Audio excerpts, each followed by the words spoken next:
right now on 5 on your side at 10. Winds are still whipping tonight around St. Louis. When they settle down, and if this weekend's weather system is a problem for us. A 4-day school week. One local district says it could save money. Tonight, parents question at what cost. Kind of shocking, and I think that's where a lot of parents are at. First tonight, a stolen truck and a stolen gun. The new details we're learning about the man shot and killed by police in Wentzville. Good evening, I'm Mike Bush. Ann Allred has the night off. Tonight we've learned more about the driver who was at the center of a deadly shooting that involved multiple police officers in Wentzville. Our Robert Townsend's been looking into the suspect's past and has the new details. Robert. Mike, Sonny Vincent was definitely no stranger to the law. The convicted felon's criminal record is a long one. So task force officers attempted to stop a vehicle in the area of Highway 70 and 79, which failed to yield. Police say late Tuesday night, officers tried to pull over Sonny Vincent for a tag violation. But they say Vincent and his passenger, Amber Smith, kept going. Officers finally put down spike strips on Interstate 70 near Wentzville Parkway. But the vehicle still traveled a little bit further. Moments later, it exited the highway through the grass median and finally stopped. Police say Vincent and Smith hopped out of the stolen truck and ran. As they fled on foot, the driver pointed a firearm in the direction of the officers. 2 St. Charles County Regional Crime Reduction Task Force officers shot Vincent. He died at a hospital. Amber Smith wasn't hurt. Police say the suspects were in a truck stolen from St. Louis County. The gun they recovered, stolen from Marion, Illinois. 5 on your side checked out Vincent's criminal past and learned in 2014 he was sentenced to 9 years in prison on drug and gun possession charges.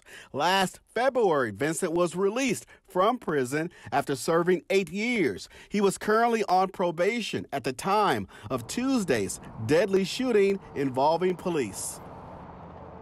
Amber Smith faces a long list of charges, including resisting arrest and possession of a controlled substance. Tonight, she's sitting in the St. Charles County Jail on a $10,000 cash-only bond. Robert, thanks. Tonight, a grandfather is in jail in connection to the accidental shooting of his 3-year-old grandson. The child was shot in the back by his 2-year-old brother Tuesday night at a home in the Walnut Park East neighborhood. Markeith Mayo is charged with child endangerment and unlawful possession of a firearm by a convicted felon. Prosecutors say Mayo admitted he kept a gun in a dresser near some snacks and candy that the children could reach. The child remains in critical condition. Well, a brisk and chilly night for Blues fans headed to their cars from the Enterprise Center. And it is feeling a lot more like January out there. Weather First Chief Meteorologist Scott Connell joins us now with what you can expect for your Friday morning. Well, you know, Mike, that breeze is still going to be with us early tomorrow morning, and that's really what has made it feel more like January today. That gusty wind all day long, at times gusting 40 to 45 miles per hour around St. Louis. Hasn't really impacted the flights too much in and out of Lambert. Air traffic's been moving right along today. Here are your wind chills, because this is what it feels like coming out of the Enterprise Center. If you've got to take the dog for a quick little break this evening, it feels like it's in the 20s. Actual air temperatures for most of us in the mid-30s right now. Downtown St. Louis, yes, we still have the clouds, but they're trying to break south and southwest. 37 right now. It feels like it is 27. 44 was our high. We're waiting on this weather system to pull away. As it does and lifts northeast, that will take the clouds with it and allow us to have a brighter Friday. But it is still breezy and it will stay chilly into tomorrow. Plus, we're tracking a Saturday night mix possible across the area. Don't think that one's going to be a big deal, but there's another system after that, Mike, that we'll be tracking in about 12 minutes. All right, Scott, see you then. Tonight, a local school district says it's time to rethink the school week. Instead of sending kids to school 5 days a week, Fox C6 is considering doing it 4 days a week. And now parents are reacting. Brent Solomon joins us now with a look at why this concept is on the table.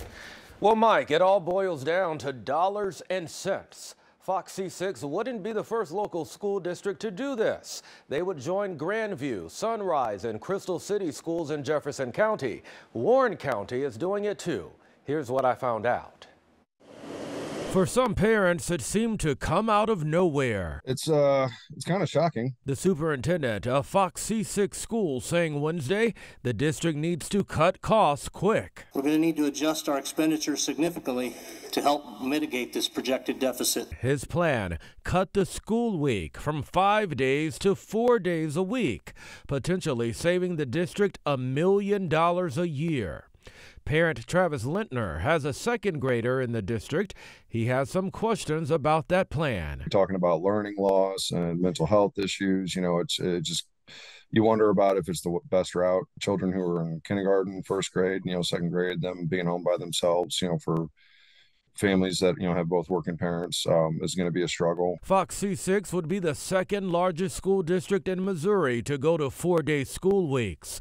Independent Schools is making the switch next school year. We do find that absenteeism goes down for both students and teachers on a 4-day school week. Christine McDonald with Education Plus tells me it's too early to know all of the pros and cons here, but there are factors for schools to consider. Some schools may use that 5th day for teachers to use that time to plan or grade papers. They may also use that for students who need extra time for interventions and some supports. On the other hand, sometimes we are trying to prepare students for the real world, and there are not always a 4-day work week in the real world. It's not a done deal for Fox, and parents say they'll be eyeing the plan closely. I think we're still kind of developing our opinions because there's a lot to look at with that.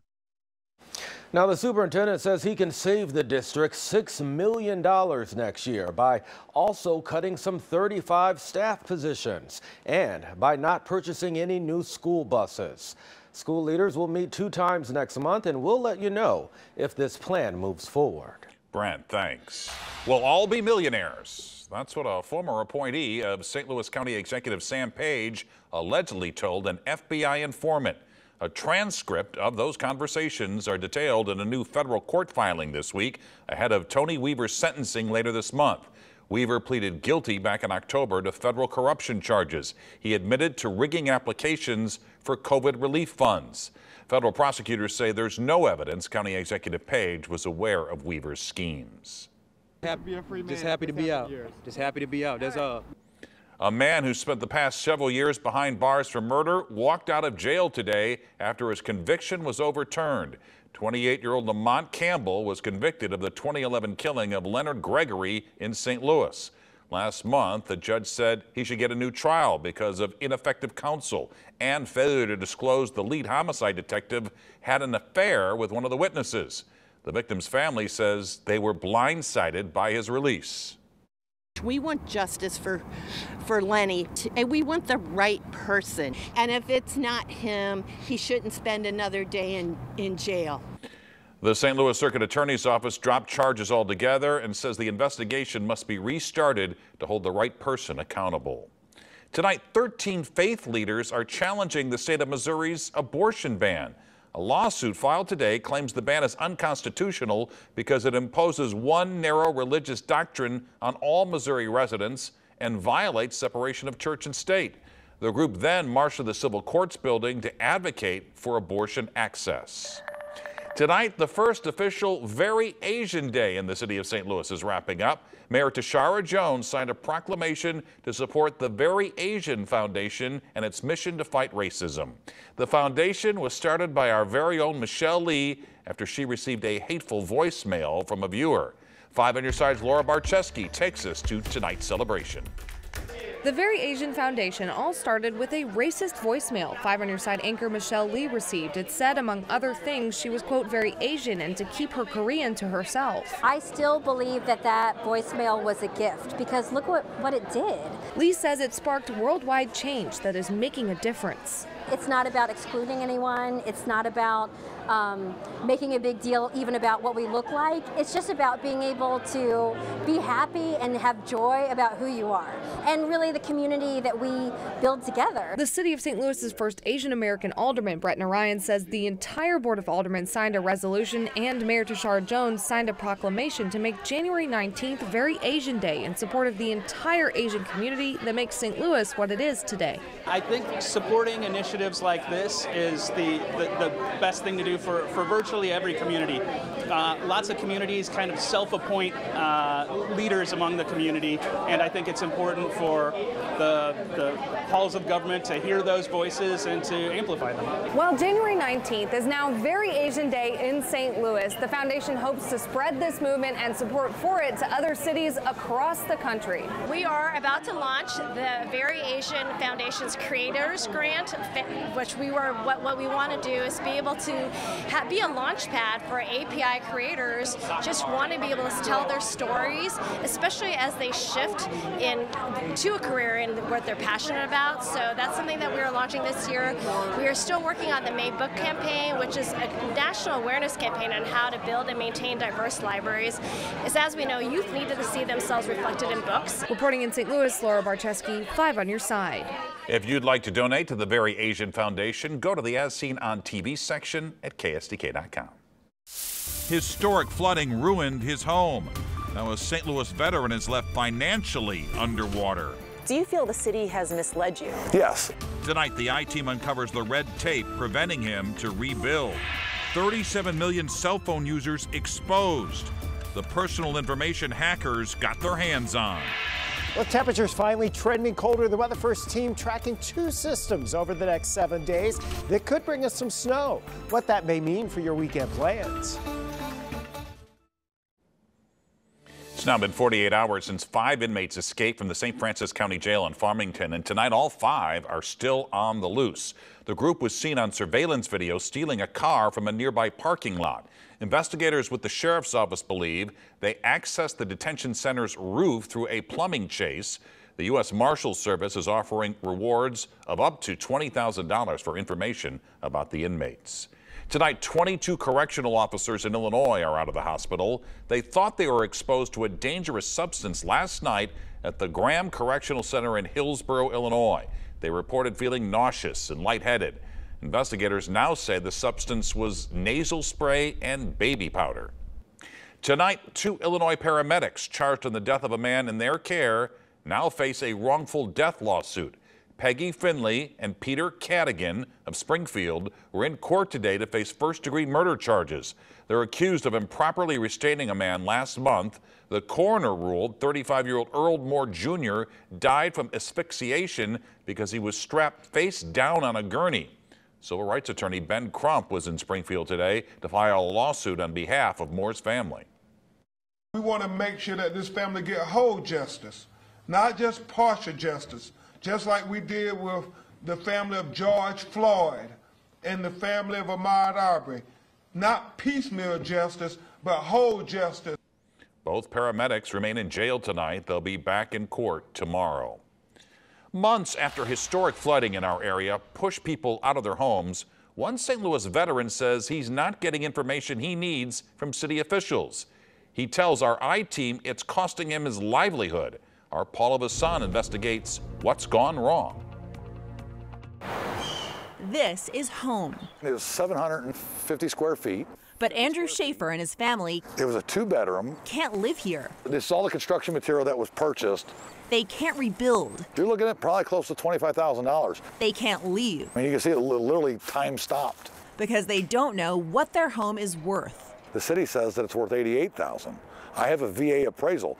Veterans Affairs says my home's worth $150,000. So which is it? We're in a holding pattern, and that'll bleed my savings dry.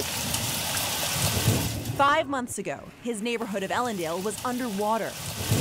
He and his family, this is the inside of my house, barely escaped. I began to carry my 3 kids and my wife and my 3 dogs out one by one. Show me, where did the water go up to on you? It was about up to here. Now he's underwater financially. He doesn't know if the city of St. Louis will buy his home. Flood buyouts happen when areas are considered too dangerous to live. We were not given all the information. Do you feel the city has misled you? Yes. His problems don't end there. He says a St. Louis building inspector told him he could fix up his home. Soon after, another inspector from the same office told contractors he hired to stop work immediately. And here's what's left. And the city inspector, who threatened those guys with arrest, came by and actually called the police on me to have me arrested for trespassing on my own property. That's just wrong. 23rd Ward Alderman Joe Vaccaro says over a dozen homeowners in Ellendale have reached out to him about the same problem. The people over there are having to rent homes. They're making house payments. A lot of people over there could end up actually in bankruptcy court. City officials tell our I-Team they need $1.8 million in federal funding for at least 20 property buyouts in Ellendale, allowing residents to relocate to places with lower flood risk. Our I-Team also learned the city is only allowing some people in this flood-prone area to rebuild if they raise their homes by several feet, per federal requirements. I believe the city's going to make it so cost prohibitive and put so much red tape in everybody's way that there's no way you could rebuild, even if you wanted to. I'm grateful that Channel 5 and that these guys are looking into this, because these people seem to have gotten lost in the system. Desperate for a solution. The city needs to step in. We either need to buy those houses out at a fair price and move on. You know, if it takes an ordinance, I'd be happy to sponsor that ordinance. National research shows if flood buyouts do happen, it can take up to 5 years. This means people like Andrew Schaefer go through their savings and often into debt. I reached out to the city of St. Louis for their buyout plans.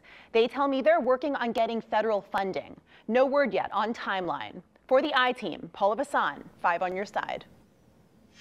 A consumer alert for T-Mobile customers. Tonight, the cell phone carrier says hackers stole the personal information of 37 million customers. The breach happened back in November. T-Mobile says users' names, addresses, phone numbers, and dates of birth were taken.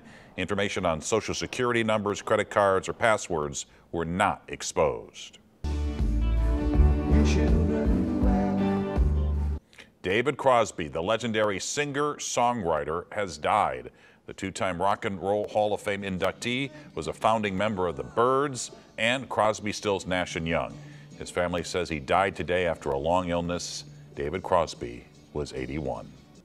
All right, let's get back to Chief Meteorologist Scott Connell with our Weather First forecast. And Scott, man, if you go back to earlier this week, big changes. Yeah, you know, we've had a really warm January overall so far, and now we're getting into the reality of things. Look at the camera bouncing. This is from our Worldwide Technology Raceway view back towards St. Louis, bouncing in that breeze today with the gusty winds and occasional showers that cruised through the area. Strongest wind we saw was at St. Louis Lambert International, 46 miles per hour.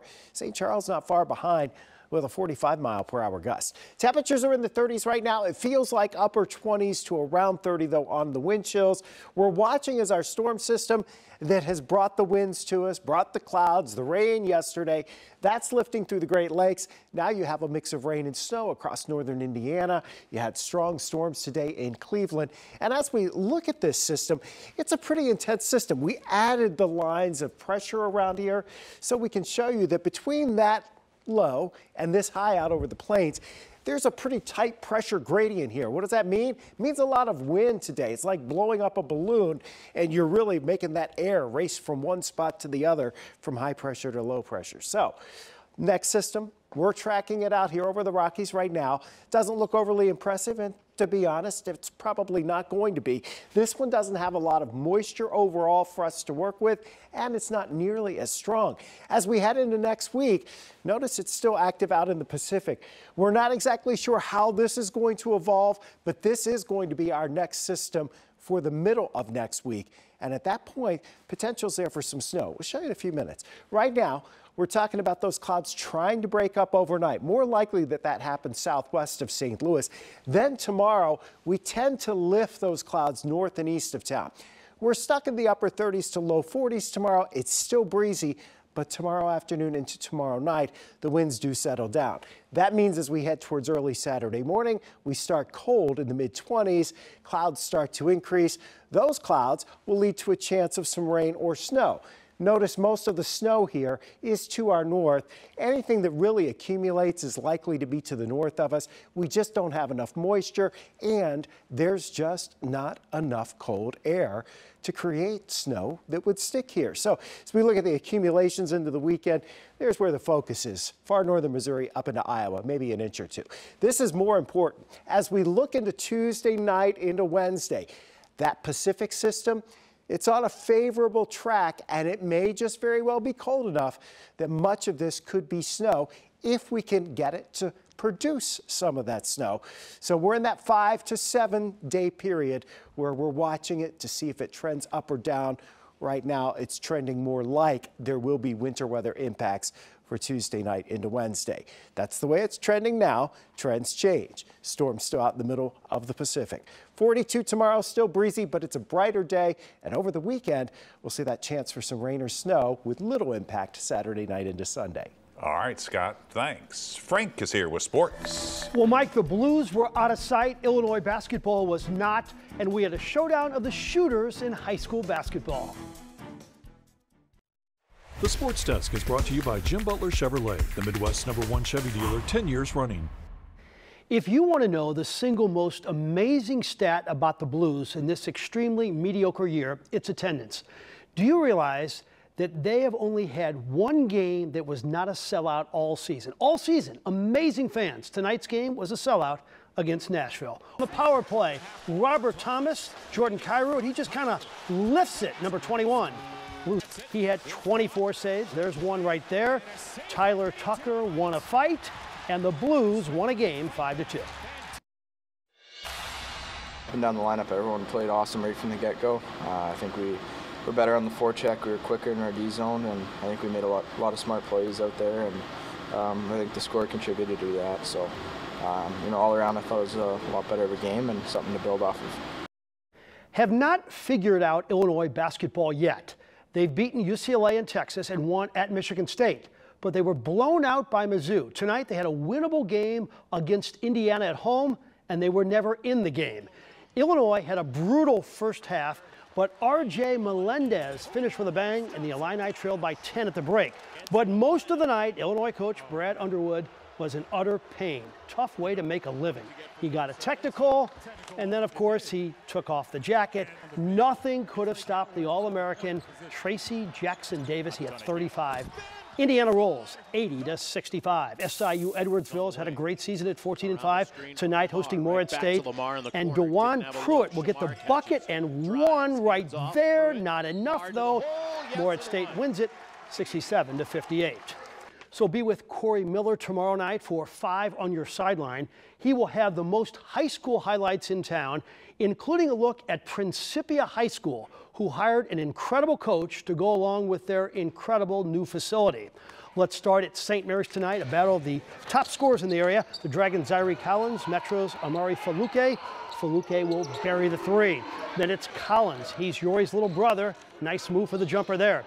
St. Mary's beats the first quarter buzzer on this land from Ethan Smith. Dragons win 73-58. Collins 23. Faluke had 28. Over to Kirkwood. Undefeated Pioneers hosting Oakville. Nice fast break.